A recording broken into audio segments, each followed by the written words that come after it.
ఆశీర్వదించాల్సిందిగా కోరుకుంటూ మన Puttur municipal chairman గతంలో కూడా మీరు చూశారనుకుంటా, బాబు వస్తే జాబ్ వస్తుందన్నాడు. అప్పుడు లోకేష్ బాబుకు మాత్రమే జాబ్ వచ్చింది. మళ్ళీ మొన్న ఎలక్షన్స్ లో అదే అబద్ధం చెప్పారు, బాబు వస్తే జాబ్ వస్తుందని. చంద్రబాబుకి, లోకేష్ బాబుకి, పవన్ కళ్యాణ్ బాబుకి మాత్రం ఉద్యోగాలు వచ్చాయి. అది ప్రతి తల్లిదండ్రి గుర్తు పెట్టుకోవాలి. జగనన్న వస్తే ఎన్ని లక్షల ఉద్యోగాలు ఇచ్చారు మీ పిల్లలకి. మీ పిల్లల చదువు కోసం ఫ్రీ ఎడ్యుకేషన్ ఇస్తూ, క్వాలిటీ ఎడ్యుకేషన్ ఇస్తూ, ప్రతి బిడ్డ చక్కగా చదువుకొని ఉద్యోగం చేసి ఆ కుటుంబాన్ని చూసుకోవాలి. పేదరికం నుంచి ఆ కుటుంబం రావాలని ఎంత కష్టపడ్డారో మీ అందరూ కూడా తెలుసుకోవాలి. అలాగే అన్నదాతకి వెన్నుదండగా ఉంటామన్నారు కూటమి ప్రభుత్వం.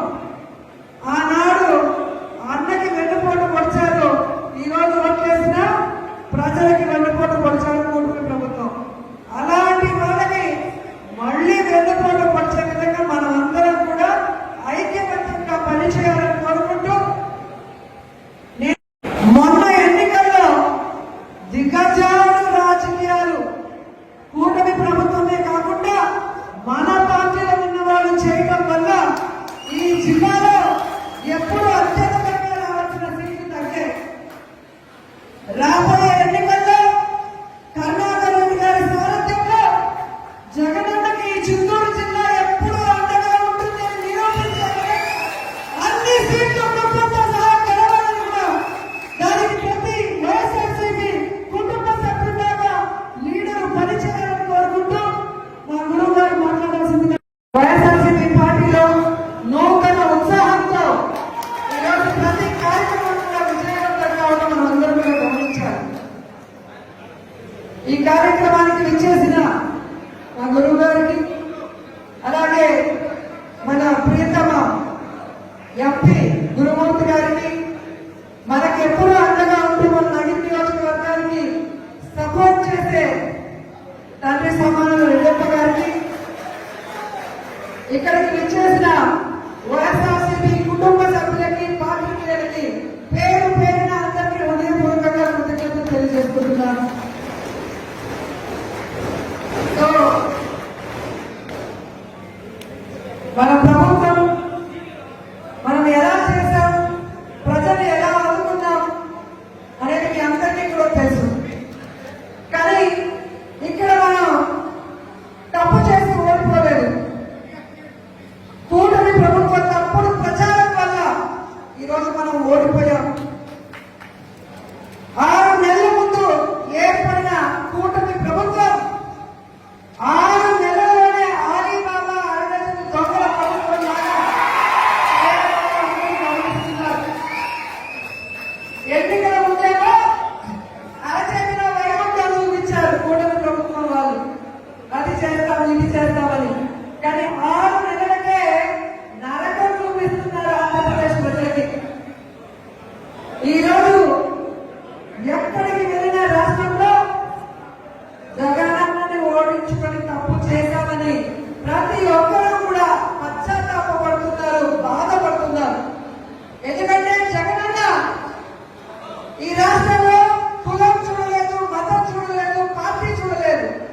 పేద ప్రజలు బాగుండాలనుకున్నాడు.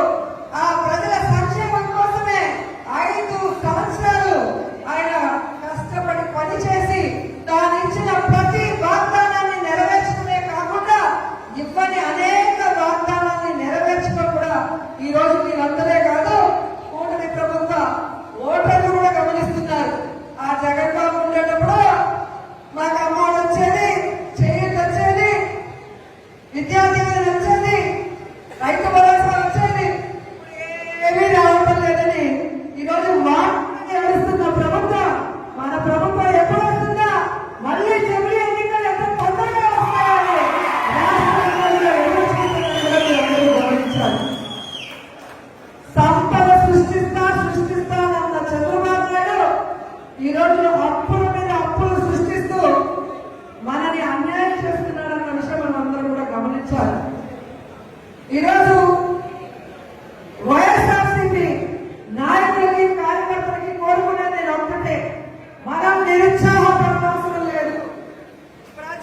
తెలియజేసుకుంటున్నాను. ఎందుకంటే మీరందరూ కూడా ఎన్నికల ప్రచారంలో చూశారు, మనం చేసుకున్న చెప్పుకోవాలంటే చాలా ఉంటుంది. కానీ వాళ్ళు ఇంతే కాబట్టి నీకు 18, నీకు 18, నీకు 15, నీకు 45 పచ్చ షర్ట్లు వేసుకొని వచ్చి చెప్పారు, పచ్చ చీరలు కట్టుకొని వచ్చి చెప్పారు. ఈ రోజు చెవులో పూలు పెట్టారు. సో మహిళలంతా కూడా ఒక కూటమిగా ఏర్పడి ఈ కూటమి ప్రభుత్వాన్ని కూటమి వేగంతో ప్రకటించే విధంగా మనందరూ కూడా పనిచేయాలని మిమ్మల్ని అందరినీ కూడా కోరుకుంటున్నాను.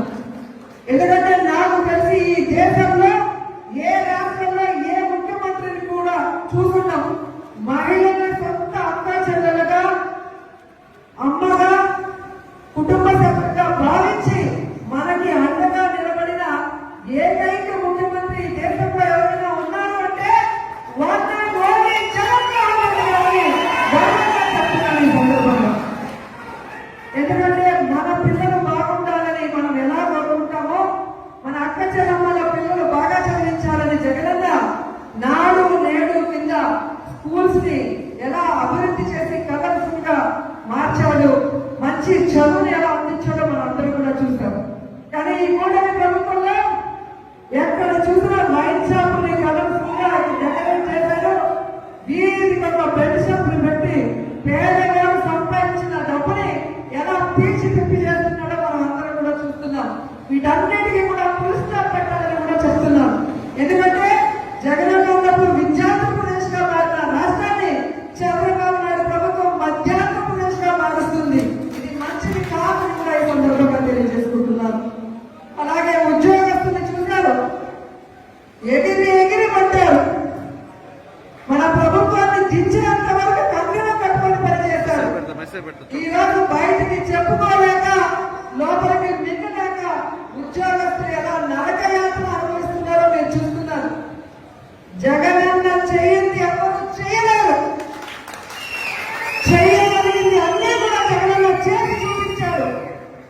అలాంటి మంచి మనిషిని, అలాంటి మంచి నాయకుడిని, అలాంటి వ్యక్తిని మనం కాపాడుకొని మళ్ళీ ముఖ్యమంత్రి చేసే వరకు మనం ఈ ప్రజా వ్యతిరేక ప్రభుత్వాన్ని తరిమి కొట్టే వరకు పనిచేయాలని కూడా అందరినీ కూడా కోరుకుంటున్నాను.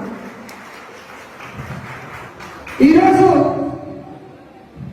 మన ప్రియతమ ఉమ్మడి చిత్తూరు జిల్లా నాయకులు భూమన కరుణాకర్ రెడ్డి గారు అధ్యక్షులైన రోజు నుంచి మన కార్యకర్తలకి అండగా, నాయకులకి అండగా, ఎక్కడ ఏ విషయం అవసరం ఉన్నా కూడా పరిగెత్తుకుంటూ వచ్చి మనకి అండగా నిలబడుతున్నారు. కాబట్టి కార్యకర్తలకు చెప్పిన ఒకటే, ధైర్యంగా ఉండండి. తప్పు చేసిన వారు ధైర్యంగా ఉన్నప్పుడు తప్పు చేయని మనం, సంక్షేమం అభివృద్ధి చేసిన మనం ఎందుకు భయపడాలని కూడా ఈ సందర్భంగా తెలియజేసుకుంటున్నాం. మీకు నియోజకవర్గంలో నేనున్నాను, జిల్లాలో కరుణాకర్ గారు ఎంపీ ఉన్నారు, రాష్ట్రంలో జగన్మోహన్ రెడ్డి గారు ఉన్నారని కూడా మేము అందరికీ తెలియజేసుకుంటున్నాం. మన పార్టీకి పోరాటాలు తప్ప కాదు, మన పార్టీ పోరాటంలో నుంచి పుట్టిన పార్టీ, ప్రజల కోసం పుట్టిన పార్టీ. ఈ రాష్ట్రాన్ని అభివృద్ధి చేయాలి అని ఏ కలరైతే వైఎస్ఆర్ గారు కన్నారో వాటన్నింటినీ కూడా 60-70 సంవత్సరాలు ఈ ప్రజలకు అందుబాటులోకి రావాలి అని పార్టీ పెట్టి మీకోసమే ముందుకు నడిచిన జగనన్న పార్టీ, ప్రజల పార్టీ, మన పార్టీ. ఎందుకు నేను ఇంతగా చెప్తున్నానంటే, ఈరోజు జగనన్న అనుకున్నవన్నీ సాధించాడు. ఆయన బిజినెస్ మ్యాన్ గా సక్సెస్ఫుల్, ఆయన ఫ్యామిలీ మ్యాన్ గా సక్సెస్ఫుల్, ఆయన సీఎం గా సక్సెస్ఫుల్. ఇంకేం అవసరం ఉంది? కానీ రాష్ట్రంలో కూటమి ప్రభుత్వం వచ్చిన తర్వాత వాళ్ళు చేస్తున్న అరాచకాలు, విధ్వంసాలు చూసి మనని నమ్మిన కార్యకర్తల్ని మనం కాపాడాలి.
ఈ రోజు ఒక్కొక్కరు జగనన్నకి మేమున్నామంటూ బయటకు వచ్చినందుకు మీ అందరికీ పాదాభివందనాలు తెలియజేసుకుంటూ ఈ కార్యక్రమాన్ని ఇక మన ఎంపీ గురుమూర్తి గారు మాట్లాడాలని ఆయనకి హ్యాండ్ ఓవర్ చేస్తున్నాను. Thank you so much.